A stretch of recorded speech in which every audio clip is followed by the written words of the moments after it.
한여름 도성을 마비시킨 얼음만정의 은밀한 밀매, 그 배후에는 삼복더위의 살인적인 폭염이 자리 잡고 있었습니다. 음력 6월과 7월, 한양 도성에 극심한 폭염이 닥치자 얼음 한 정의 가격은 평시 대비 폭등하여 쌀 한 말 값에 육박하게 되었죠. 얼음 공급이 완전히 끊겨버리자 시전의 어물과 고기들이 썩어 나가며 도성 전체에 지독한 악취가 진동하기 시작했습니다. 본래 조선 전기 얼음의 채취와 저장, 배급은 국가가 엄격히 관리하던 전면 국유체제였습니다. 법전인 경국대전 예전 봉빙조에 따라 오직 국법의 통제 아래에서만 움직이던 필수 공공재였죠. 하지만 막대한 자금력을 쥔 한양 거상들이 사설 빙고를 통해 얼음 만정을 은밀히 쓸어 담으며 거대한 투기판을 벌이기 시작한 것입니다. 국가의 독점 자원이 어떻게 하루아침에 탐욕스러운 상인들의 투기 전쟁터로 변질되었을까요? 흔히 서빙고의 얼음이라고 하면 왕실과 고관대작들만 누리던 사치품이었다고 생각하기 쉽습니다. 그러나 경국대전의 기록을 살펴보면 얼음은 국립의료기관인 활인서의 가난한 환자와 감옥에 갇힌 죄수들에게도 지급되던 국가 구휼 자원이었죠. 생명을 살리던 국가의 구휼망이 붕괴하고 거대한 시장의 탐욕과 정면으로 충돌하게 된 그 충격적인 역사적 전말을 들여다봅니다. 조선 전기의 얼음 보관 체계는 예조 산하의 동빙고와 서빙고라는 두 축으로 철저히 나뉘어 운영되었습니다. 제사용 얼음을 맡은 동빙고에는 1244정이 보관되었고 궁중 주방과 관리들 그리고 환자와 죄수들을 위한 서빙고에는 무려 13만 4,974정이 저장되었죠. 총 14만 5천여 정에 달하는 이 거대한 물량은 서빙고의 8동에 달하는 온실형 지하 빙고 구조 속에서 철저히 관리되었습니다. 인공 냉동 기술이 없던 시절, 조선은 오직 한겨울 꽁꽁 얼어붙은 한강의 자연 결빙에 의존해야 했습니다. 경국대전 공전장빙조에 규정된 얼음 일정의 법정 규격은 두께 4치 이상, 길이 1척 5촌, 너비 1척이라는 엄격한 기준을 충족해야 했죠. 만약 겨울 날씨가 포근하여 얼음 두께가 4치에 미치지 못하면 조정에서는 왕이 주도하여 날씨가 추워지길 비는 기암빙제까지 거행할 정도였습니다. 가장 추운 음력 12월 소환에서 대한 사이가 되면 한강변의 노들나루, 두모포, 마포 일대에는 가혹한 강제부역이 시작되었습니다. 매일 1000명에서 1500명, 겨울 내내 연인원 수천 명에서 만여 명에 달하는 강변 백성들이 빙부로 차출되어 얼음을 깨야 했죠. 살을 내는 영하의 칼바람 속에서 무거운 얼음을 옮기다 심각한 동상에 걸리거나 빙판이 깨져 차가운 강물에 빠져 익사하는 비극이 끊이지 않았습니다. 채취한 얼음은 볏짚과 왕겨를 3겹 이상 촘촘히 둘러싸는 독창적인 단열 기법으로 여름까지 보관되었습니다. 경국대전과 속대전은 한여름까지 자연적으로 녹아 없어지는 손실률을 20% 이내로 통제하도록 엄격히 규정했죠. 만약 관리 부실로 기준 이상 얼음이 녹아내리면 담당 관원인 빙고별자와 제조는 곤장 80대에서 100대의 장형을 맞거나 즉시 파직되는 혹독한 처벌을 받았습니다.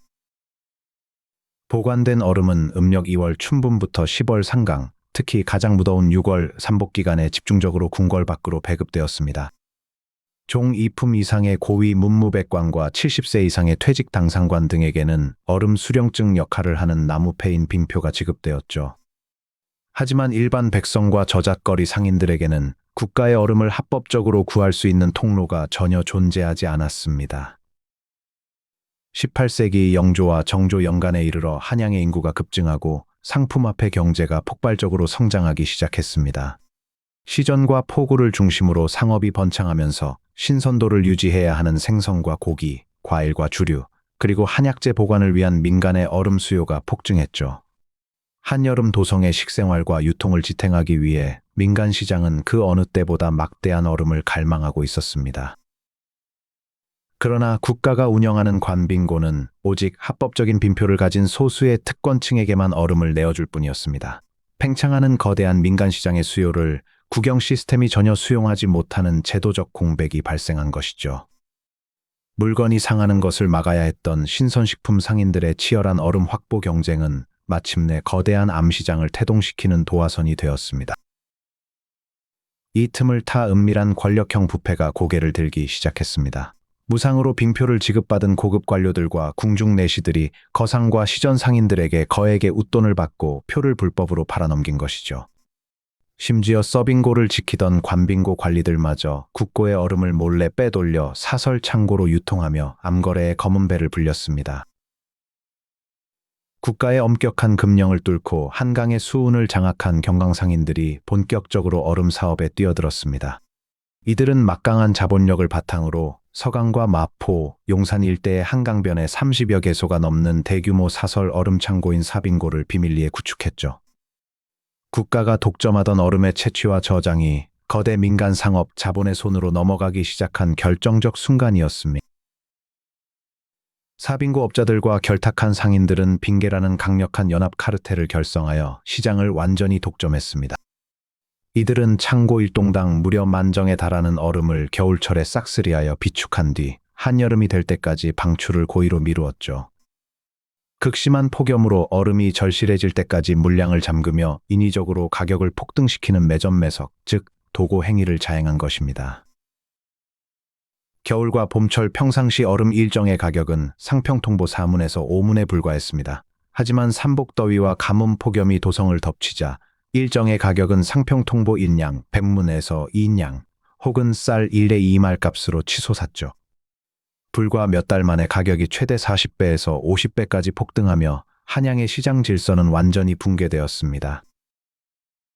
사빙고 일동에 보관된 10,000정의 얼음을 여름철에 처분한 거상들은 원가 수십냥을 들여 수천냥에서 10,000냥 이상의 천문학적인 폭리를 챙겼습니다. 이는 순이익률이 500%에서 1000%를 훌쩍 넘어서는 조선판 투기 광풍이었죠. 민생의 필수품이 거상들의 탐욕스러운 투기판에서 막대한 불로소득을 낳는 수단으로 전락하고 말았습니다. 얼음값 폭등의 충격은 고스란히 영세 상인들에게 벼락처럼 떨어졌습니다. 시전의 생선장수들과 현방의 정육점 상인들은 치솟은 얼음을 구하지 못해 고기와 생선이 하루 만에 썩어버려 전량 내다 버려야 했죠. 미천을 잃고 빚더미에 앉게 된 수많은 소상인들은 하루아침에 생계의 터전을 잃고 파산으로 내몰렸습니다. 얼음을 사지 못한 일반 백성들은 썩어가는 음식과 오염된 물을 마시며 장티푸스와 콜레라 같은 수인성 전염병에 노출되어 목숨을 잃어갔습니다. 거상들이 시원한 얼음으로 만냥의 불을 쌓아 올리는 동안 겨울철 손발이 썩고 강물에 빠져 죽어가며 얼음을 캤던 빙부들의 피땀은 철저히 배신당하고 만 것이죠. 민생의 파탄을 더는 묵과할 수 없었던 정조는 마침내 1791년 신해 통공을 전후하여 강력한 개혁의 칼을 뽑아들었습니다. 포도청과 한성부에 명하여 도성 일대의 사빙고를 전면 압수수색하고 불법으로 비축된 얼음을 전량 몰수하도록 조치했죠. 시장을 교란하고 폭리를 취한 빙계의 우두머리들을 체포하여 엄벌에 처하며 국가의 서슬퍼런 법도를 바로 세우고자 했습니다. 단속에 그치지 않고 조정은 국고 비축분인 서빙고의 얼음마녀 정을 민간 시중에 염가로 강제 방출하는 전격적인 시장 개입을 단행했습니다. 관빙을 싼값에 풀어 서민들의 식순환과 신선식품 보관난을 해결하고 인위적으로 치솟았던 시장 가격을 단숨에 끌어내렸죠. 이는 국가의 비축 자원을 활용해 거대 독점 카르텔의 폭리를 직접 분쇄한 파격적인 민생 안정책이었습니다. 하지만 국가의 서슬퍼런 단속과 방출 정책에도 불구하고 사설 얼음 창고의 불길은 완전히 꺼지지 않았습니다. 이미 거대하게 성장해버린 민간 시장의 수요를 국영 시스템이 지속적으로 감당할 수 없었기에 사빙업은 조선 말기까지 은밀히 이어졌죠.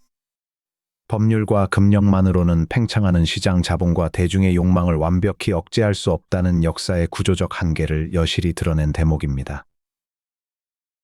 혹한의 한강에서 백성들의 피땀으로 길어올려 왕실의 구율 자원으로 쓰였던 얼음은 18세기 상업 자본과 결탁하며 탐욕의 투기물로 변모했죠. 자연의 한계 속에서 권력과 자본, 그리고 민생이 충돌했던 이 비극적인 얼음 전쟁은 오늘날 우리 사회의 자원 독점과 불평등 문제를 다시금 되돌아보게 만듭니다. 오늘도 각자의 자리에서 치열한 하루를 보내셨을 여러분께 진심 어린 위로를 전하며 평온하고 시원한 밤이 되시기를 바랍니다.